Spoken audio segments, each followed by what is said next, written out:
chậm sao có được thật sự ông bay bình thường mình thay về bãi bãi ចែកជូនបងប្អូនស្ដាប់កំសាន្តក្នុងខាងរតីខ្ញុំច្រៀងចាប់បីឲ្យបងផ្លិលហើយនឹងយ៉ាបងប្រុសស្ដាប់តែងតែងតែងតែងរែងតែរែងតែរែង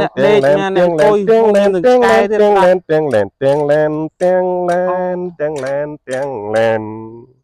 អីអាចទៅអីទាំងលែងទាំងឡៃណា ខ្ញុំហើយច្រៀងឡប់ឡប់ថាខ្ញុំនេះងាយមិនសូវប្រសព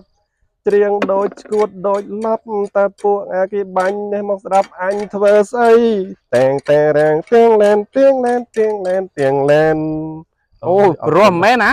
មានក្រមការទៀតអូទាំងលែនទាំងលែនទាំងលែនទាំងលែនទាំងលែនទាំងលែនទាំងលែនទាំងលែន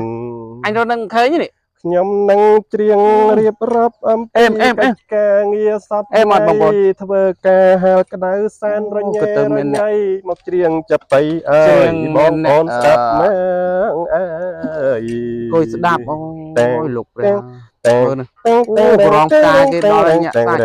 តែងអូបាច់ការស្លាឲ្យទៀត ថ្ងៃជាកម្មករធ្វើការហាលក្តៅពេលយប់ខ្លាយទៅ